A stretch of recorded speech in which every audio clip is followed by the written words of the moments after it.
gonna tell me what your plan is? What you working on? One of y'all want to help me down my back? We gotta get out of here. They made you laugh. But their real lives were nothing to smile about. Behind life's iconic prison comedy lies a chilling truth: addiction, scandal, heartbreak, even death. One actor collapsed into a coma. Another died with 9 drugs in his system. Some lost fortunes, others lost themselves. This isn't Hollywood gossip, it's survival. 25 years later, we reveal the shocking, untold fates of the cast. What really happened when the credits rolled? You're about to find out. Eddie Murphy as Ray Gibson. He was the fast-talking hustler who stole the show. But off-screen, Eddie Murphy wasn't just outrunning the law, he was running from a life spiraling out of control. In life, he played Ray Gibson, slick, smart, and untouchable. But in 1999, reality was about to hit harder than any punchline. His marriage to Nicole Mitchell, once the envy of Hollywood, was collapsing under screaming arguments and relentless media pressure. By 2006, their divorce became one of the most expensive in entertainment history. Then came the Mel B scandal, where Murphy denied fatherhood until DNA proved otherwise. His image? Shattered. And just when things couldn't get worse, The Adventures of Pluto Nash bombed so hard it nearly destroyed him financially. He wasn't picking roles for love anymore. He was picking them to survive. Lawsuits, criticism, 10 mouths to feed. Murphy kept working through it all. Shrek, Dreamgirls, Norbit. His grind never stopped. Now 64, he's remarried, quieter, guarded. But the bruises remain, from comedy king to scandal magnate to quiet survivor. Murphy's life is a Hollywood story no script could write. Behind the smile, a man who lost nearly everything and lived to laugh again. R. Lee Ermey as Sheriff Pike. He played the sheriff like he was born to wear the badge. Maybe because, in a way, he was. But what the screen never showed was the war that never left him. R. Lee Ermey wasn't just acting tough, he lived it.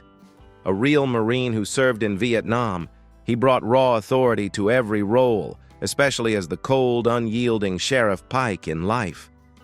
But when he came home from war, the battlefield followed him into his living room.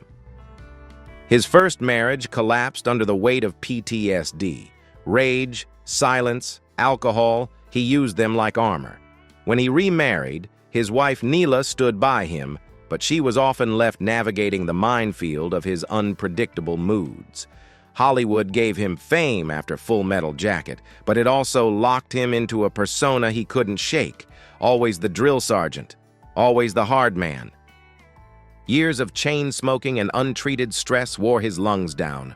On set, he'd sometimes need oxygen between takes.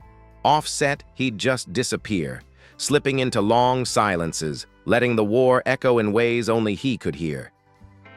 He died in 2018, 74 years old, from complications of pneumonia. Not with fireworks or tributes, but quietly. The way many soldiers go. Some actors play roles. Others, like Ermey, carry them like scars. Maybe you've known someone like him. A tough shell, but a war still raging underneath. Ned Beatty as Dexter Wilkins. He played the warden who controlled everything. But in real life, Ned Beatty was quietly losing control, one heartbreak at a time. As Dexter Wilkins, Beatty embodied power, cold, calculating, untouchable. But the truth behind the actor was far more fragile. Decades in Hollywood had worn him down, not just professionally, but personally. His first marriage faded under the weight of absence. The second crumbled during his most demanding film years. The third, it ended in a bitter property battle that left deeper wounds than any role ever had. Even when love returned in his later years, peace came slowly. Years of emotional strain and physical exhaustion had taken their toll. The same man who delivered towering performances in Deliverance, Network, and Life now struggled to breathe between lines. His stamina faded, and with it, the fire that had carried him through more than 160 roles. In 2021, at age 83, Beatty passed away quietly in his Los Angeles home. No scandal, no spectacle, just a man who gave everything to his craft, and maybe a little too much of himself in the process. Do we ever really know the emotional cost behind a great performance, or just the applause that follows it? Bernie Mac as Jangle Leg. He made you laugh until your ribs hurt. But the pain he was hiding? It was killing him. Bernie Mac's Jangle Leg was wild, jittery, and sharp-tongued, a chaotic burst of humor in life, 1999. But behind those brilliant comedic beats was a man silently at war with his own body. Fame had finally found him. Unfortunately, so had disease.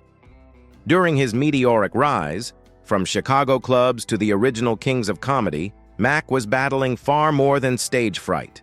Addiction to alcohol and cocaine nearly tore apart his marriage to Rhonda, the woman who stood by him since 1977. The spotlight brought success, but it also brought distance, health scares, and nights that ended in ER visits instead of encores.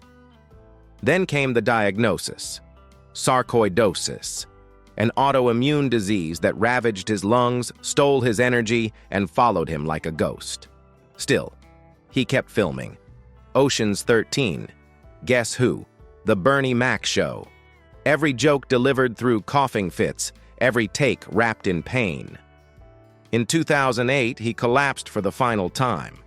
Pneumonia triggered cardiac arrest, and just like that, he was gone, only 50 years old. A king of comedy silenced too soon. Was Bernie Mac's greatest act the laughter he gave us, or the pain he hid behind every punchline? Martin Lawrence as Claude Banks. On screen, Claude Banks was innocence trapped by fate. Off-screen, Martin Lawrence was fighting a war inside his own mind. In life, he played the wide-eyed dreamer who believed the system would eventually do the right thing. In reality, the system and his own body nearly destroyed him. By the late 1990s, fame was no longer a blessing. His first marriage collapsed under allegations of violence, emotional explosions, and paranoia fueled by exhaustion and pressure. Even as Martin dominated television and Bad Boys made him a global star, his private life was unraveling fast. The laughter ended the moment the cameras shut off. Then came the collapse no one saw coming. While preparing for Big Mama's house, Lawrence pushed his body into extreme heat training. During a jog, he collapsed, his body temperature at 107 degrees. He slipped into a 3-day coma, hovering between life and death. Doctors warned the damage could follow him forever, and it did. After that moment, everything changed. Anxiety, erratic behavior, hospitalizations. Studios quietly added safety clauses to his contracts. The man once known for unstoppable energy now had to fight just to stay balanced. Fame didn't disappear, but control did. Now at 60, Lawrence is still standing, still working, but forever marked by how close he came to losing everything. So here's the question: was Martin Lawrence's biggest battle Hollywood, or the war inside himself? Barry Shabbaka Henley as Poker Face. He barely spoke. He didn't need to. One look, one card, one silent stare, and you knew not to mess with him. But in real life, Barry Shabbaka Henley wasn't holding aces. He was bluffing through one crisis after another. As Poker Face, he embodied quiet menace. But off-screen, his world was crumbling. His marriage, once full of promise, slowly collapsed under career droughts and growing debt. His early TV pilot tanked, leaving him buried in bills, taking bit roles just to stay afloat. Then came the depression. The roles got smaller, the auditions more desperate. Even as he landed steady work, The Terminal, Collateral, Ali, the question haunted him. Was he ever more than that guy in the background? He turned to teaching in theater, rebuilding his sense of self, one monologue at a time. Jazz kept him grounded. Not the applause, not the cameras, just rhythm, breath, and timing. That's where he healed. Today, he's 71, still acting, still standing, still watching the room like a man who knows more than he says. And here's the twist. What if the silent card shark wasn't the role, but the real man all along? What if Poker Face was Barry Shabbaka Henley's greatest tell? Clarence Williams III as Winston Hancock. He didn't say much. He didn't have to. Just a stare, cold and still, like he already knew how it was all going to end. Clarence Williams III wasn't just playing Winston Hancock. He was him, a man with a past too heavy to speak about. Before life, Williams had already lived a dozen lives, a TV icon in the Mod Squad, a stage darling, a ghost of what could have been. Heroin robbed him of his future in the 70s. Roles vanished. His marriage to actress Gloria Foster, once artistic royalty, cracked under the weight of overdoses and broken promises. When he re-emerged in Purple Rain, it wasn't a comeback. It was survival. Hollywood didn't forget the addiction. They just recast it. He became the go-to man for addicts, criminals, broken fathers. The industry carved a type around his pain, and he wore it beautifully, bitterly. But the damage lingered. When colon cancer came, his body was already tired. He passed in 2021 at 81. No long tributes, no Hollywood send-off, just silence, which, in his case, felt eerily fitting. And yet, doesn't it make you wonder? Did Clarence Williams ever play a character, or did Hollywood just give him a script that matched the tragedy he was already living? Rick James as Spanky. He swaggered through life with a smile and a song, smooth talking his way through prison walls like he owned the place. But off-screen, Rick James was trapped in a very different kind of cell, one built from cocaine, chaos, and collapse. By 1999, the funk legend behind Super Freak was already falling. His marriage to singer Adina Howard had disintegrated under drug-fueled paranoia, violence, and endless, sleepless binges. Then came the conviction. 2 women assaulted, a prison sentence, and a reputation that went up in smoke. He tried to bounce back. TV cameos, rare stage appearances, even writing credits. But the comeback never really stuck. His body was breaking down faster than his legacy could recover. A massive on-stage stroke in 1998 left him frail. Diabetes followed, then a pacemaker. The man who once burned so bright was now burning out, quietly, painfully. On August 6, 2004, Rick James was found dead in his Los Angeles home. Cardiac failure, pulmonary failure, 9 drugs in his system, cocaine included. He was 56. He left behind children, a complicated legacy, and a final warning hidden between the lines of every wild story told about him. So let's ask the one question no one ever dares to say out loud. Was Rick James a victim of fame? Or did he simply dare it to destroy him and lose? Heavy D as Jake. He brought joy into the room before he even said a word. In life, Jake was the cheerful inmate, the one who cracked a smile even in the darkest moments. And so was Heavy D, until his own body stopped smiling back. At 32, he was a hip-hop icon making a smooth transition into acting. But the music industry had already taken its toll. Behind the upbeat lyrics and lovable charm were late-night binge meals, crash diets, painkillers, and a silence around his own struggles. His short-lived marriage to Iet Herrera strained under the pressure of fame, weight issues, and the grief he never fully shed after losing close friend T. Roy in 1990. He tried to reinvent himself. The Cider House Rules showed depth. Hollywood paid attention. But every comeback was met with shortness of breath, aching legs, and the exhaustion that never went away. His smile was still there, but his heart was telling a different story. On November 8, 2011, he collapsed outside his Beverly Hills home. A blood clot had traveled from his leg to his lung. It ended everything in seconds. He was only 44. He left behind a legacy of joy, but also a haunting reminder: what happens when the person carrying everyone else's happiness forgets to take care of their own? O'Neill Compton as Superintendent Abernathy. He ruled the prison yard in life with cold eyes and no patience. But O'Neill Compton's real life told a lonelier, far more fragile story, one where control slipped away, inch by inch. At 48, Compton brought a towering presence to Superintendent Abernathy. But off-screen, the man behind the uniform was unraveling. His relationship strained under constant travel, long shoots, and a second love photography. He shot portraits for stars like Johnny Depp and Anthony Hopkins, his passion, his escape, but also his curse. The endless deadlines, the pressure to be perfect, slowly pushed everyone away. Then, in 2003, came the fall. A devastating accident in Brazil left him partially paralyzed.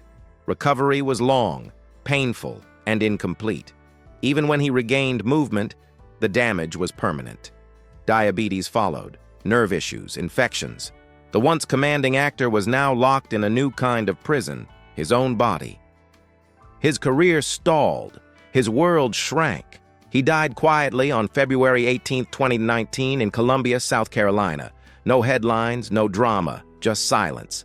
How does a man go from standing over everyone to dying alone, barely remembered? Anthony Anderson as Cookie. He was the wisecracking inmate, the comic relief, the guy who always had a line ready. But when the jokes ended, Anthony Anderson was juggling a life that no sitcom could fix. In life, Cookie brought levity to chaos. And for years, Anderson played that same role in real life, the funny man, the crowd favorite, the guy who made the grind look effortless. But behind the punchlines were crumbling pieces no one saw coming. His marriage to Alvina Stewart unraveled not once, but twice. 20 years of trying, 2 children in the middle, and fame doing more damage than healing. Then came the diagnosis: type 2 diabetes. He kept it quiet, filming Black-ish while hiding exhaustion, weight swings, and health scares between takes. At the same time, he was burying family grief, like the death of his stepfather, and fending off lawsuits and public speculation. Hosting shows, keeping up appearances, delivering laughs while trying not to fall apart. Today, he's still in the spotlight, still smiling, still sharp. But there's something different in his eyes now. Like a man who's been laughing for so long, he's forgotten what silence feels like. What happens when the funny guy is finally left alone with no one to perform for? Bokeem Woodbine as Can't Get Right. He barely spoke a word. But when he moved, the world stopped. In life, Can't Get Right was a silent baseball prodigy, raw talent trapped behind bars. But the actor behind him, Bokeem Woodbine, was trapped too, by addiction, fear, and the slow-motion wreckage of early fame. In the mid-90s, Woodbine had it all: breakout roles, critical praise, buzz. Then crack cocaine hit. Nights blurred, mornings vanished. He lost roles, lost friends, nearly lost his life. No headlines. Just a slow, quiet fall, like a man disappearing behind the scenes of his own movie. Then came Mahili. Their marriage in 1999 forced him to confront the monster: rehab, relapses, parenthood. The stakes were no longer just about fame. They were about survival. Even clean temptation followed him onto every set, every long night, every paycheck. But through the chaos, brilliance broke through. Ray, Devil, and then Fargo, an Emmy nomination that proved his talent wasn't gone, just buried. He learned to choose roles carefully, protect his peace, and stay out of rooms that reminded him of old demons. Today, at 52, he lives quietly, works when it feels right, fears nothing more than slipping back. Sana Lathan is Daisy. She was on screen for only moments, but you remembered her. Soft-spoken, loyal, a flicker of hope in a hopeless world. That was Daisy. But for Sana Lathan, real life after life was anything but gentle. After her breakout in love and basketball, fame came fast. So did heartbreak. Her intense relationship with co-star Omar Epps burned bright and collapsed hard, fueling tabloid frenzy and carving trust wounds she carried for years. Hollywood wasn't kinder. They boxed her in, sexy love interest, side beauty, never center. The applause was loud, but the loneliness was louder. As peers settled down, Sana kept walking red carpets alone. Interviews danced around it. Not ready to settle, she'd say. But behind closed doors, she'd already stopped believing anyone could truly understand the chaos of her world. Fame didn't free her. It fenced her in. Still, she built something rare, control. Roles she chose, projects she shaped, stage work, directing, succession. A career on her terms, not theirs. She never disappeared. She just stopped asking for permission. Now 54, still private, still working, she's not chasing fairy tales anymore.